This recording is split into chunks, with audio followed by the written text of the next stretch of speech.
जो candidates pH category वाले हैं और जो स्पोर्ट्समैन हैं, इन 2 कैटेगरी में काफ़ी टाइम लगता है। तो अभी मैं कोई डेट देना उचित समझता नहीं, मैं बता सकता हूँ क्योंकि कंट्रोल अभी शिक्षा विभाग के हाथ में है। तो दोस्तों आज की इस वीडियो में बात करने वाले हैं फोर्थ ग्रेड डॉक्यूमेंट वेरिफिकेशन के बारे में। अखबार की कटिंग तो आपने देख ही ली होगी। उस अखबार की कटिंग में ये बताया गया था कि जो फोर्थ ग्रेड का जो डॉक्यूमेंट वेरिफिकेशन है उसमें टाइम लगेगा और पीएच जो कैंडिडेट है उनका जो डॉक्यूमेंट वेरिफिकेशन फिर से हो रहा उसमें और ज़्यादा टाइम लगेगा, जिस वजह से जो नॉर्मल कैंडिडेट है उनका रिजल्ट भी 3 से 6 महीने तक लेट हो जाएगा। क्योंकि पीएच कैंडिडेट जो होता है फोर्थ ग्रेड में ज़्यादा है, उनका एक बार तो डॉक्यूमेंट वेरिफिकेशन हो चुका है, लेकिन पीएच कैटेगरी का जो है उनका अभी डॉक्यूमेंट वेरिफिकेशन कुछ मंडल पर चल रहा है 23 तारीख से और कुछ मंडल पे जो है अभी तक चला भी नहीं है। और उन कैंडिडेट की जो है संख्या ज़्यादा है, वहाँ पर जांच होती है उनकी संख्या जो है कम है, जिस वजह से इसमें टाइम लग रहा है। और अखबार की कटिंग में ये बताया गया था इसी गति से चलता है तो कम से कम 3 से 6 महीने लग जाएंगे उन कैंडिडेट का डॉक्यूमेंट वेरिफिकेशन करने के अंदर ही, जिस वजह से जो फाइनल रिजल्ट होगा वो प्रभावित होगा। क्योंकि फाइनल रिजल्ट तभी आएगा जब सारे कैंडिडेट का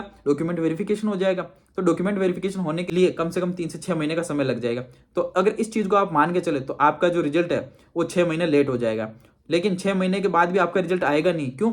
क्योंकि उससे पहले एक प्रोविजन लिस्ट आएगी। प्रोविजन लिस्ट में उन कैंडिडेट को डाला जाएगा जिनके किसी डॉक्यूमेंट की कमी की वजह से उन्हें फिर से टाइम दिया जाएगा कि आप अपना डॉक्यूमेंट जमा कराओ, तो हम आपको पात्र की सूची में डाल देंगे। अगर वो लोग अपना डॉक्यूमेंट जमा करवा देते हैं तो उनको पात्र की सूची में डाल दिया जाएगा। वो लोग अपना डॉक्यूमेंट नहीं जमा करवा पाते हैं तो उनको फिर से अपात्र की सूची में डाल दिया जाएगा। वो डॉक्यूमेंट जो होता है कुछ भी हो सकता है, जैसे 10th की मार्कशीट, 12th की मार्कशीट, जाति प्रमाण पत्र, मूल निवास प्रमाण पत्र, या फिर कोई मैरिज सर्टिफिकेट या डाइवोर्स का सर्टिफिकेट। ये इतने सारे कई रीजन हो सकते हैं आपको प्रोविजनल में डालने के। अगर इनमें से कोई एक भी डॉक्यूमेंट आपके पास नहीं है तो आपको प्रोविजनल में डाल दिया जाएगा।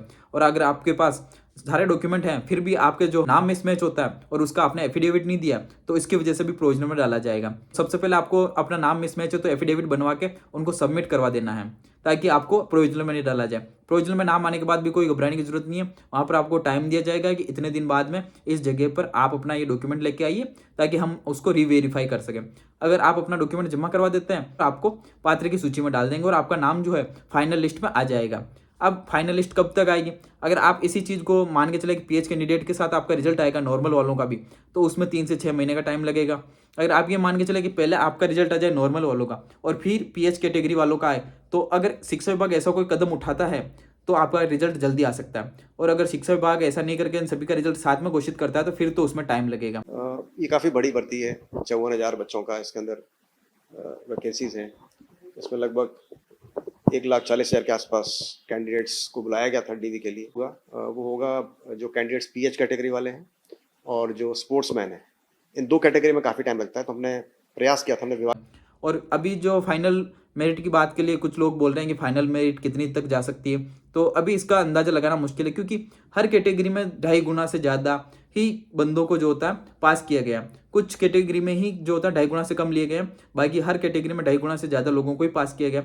तो अभी आप जो कट ऑफ देख रहे हैं, जैसे जनरल की 144 गई है तो वो 144 से ज़्यादा ही जाएगी। 144 जैसे कि आप मान के चलो 150 तक तो जाएगी जाएगी। एक मैं क्राइटेरिया बता रहा हूँ कि यहाँ तक तो जाएगी जाएगी, कम भी जा सकती है और ज़्यादा भी जा सकती है। क्योंकि इससे पहले भी जो था, जब फोर्थ ग्रेड का रिजल्ट आने वाला था, लोगों ने कहा था कि ऐसी क्वेश्चन पर सबका सिलेक्शन हो जाएगा, 50 नंबर पे टीएसपी वालों का सिलेक्शन हो जाएगा। लेकिन जब जो ओरिजिनल रिजल्ट आया था, मतलब ओरिजिनल जो कट ऑफ आई थी वो काफ़ी ज़्यादा हाई थी और उस पर कहा था लोगों ने कि घोटाला हुआ घोटाला। दूसरा कि इसमें जो है ऐसे ऐसे लोगों ने भी फॉर्म भरा है जिनकी हायर क्वालिफिकेशन है, लेकिन वो क्या जॉब नहीं मिलने के कारण वो भी इस वाले जॉब में आना चाह रहे थे। इस वजह से इसकी कट ऑफ जो है हाई जा रही है। बाकी रिजल्ट से रिलेटेड अगर कोई क्वेश्चन है तो रिजल्ट आने में तो टाइम लगेगा और आप भी अभी वेट ही कर सकते हैं, इसके अलावा कुछ नहीं कर सकते। और अगर आपसे डॉक्यूमेंट वेरिफिकेशन बाकी है तो आप अपने सारे डॉक्यूमेंट तैयार रखें ताकि आपको प्रोविजनल में नहीं डाला जाए। क्योंकि प्रोविजनल में डाल दिया है तो आपको फिर से वहाँ पर चेकिंग के लिए जाना पड़ेगा, फिर से डॉक्यूमेंट बनाना पड़ेगा। तो आप पहले ही अपने सारे डॉक्यूमेंट बना के रखें, उसके बाद वहाँ पर डॉक्यूमेंट वेरिफिकेशन के लिए जाएँ। और अगर आपका कोई डॉक्यूमेंट कम है तो वो आपको फिर से 3 दिन का टाइम भी दे रहा है। जैसे कि अभी मेरे एक दोस्त का जो था मूल निवास में नाम मिसमैच था, तो उसी टाइम उसको लिख के दे दिया कि 3 दिन का टाइम है, आप एफिडेविट दे दो। तो उसने 3 दिन किया, उसने तो 1 घंटे में नया एफिडेविट ला के बनवा के दे दिया। फिर एक दीदी का मैसेज आया था कि उनके पास जो है मैरिज सर्टिफिकेट नहीं था, उनको भी 3 दिन का टाइम दिया गया था। 3 दिन के अंदर अगर वो कोई ऐसा डॉक्यूमेंट जमा करवा देते हैं या एफिडेविट लगा के बता देते हैं कि उनके पास अभी जो है मैरिज सर्टिफिकेट नहीं है या मैरिज सर्टिफिकेट उनका कभी बना ही नहीं था, तो वो भी पात्र की सूची में आ जाएंगे। अगर 3 दिन के अंदर वो ये जमा नहीं करवा पाते हैं तो उनको भी प्रोविजनल की सूची में डाल दिया जाएगा। तो ठीक है। आप और अगर आपका कोई क्वेश्चन हो तो नीचे कमेंट कर देना।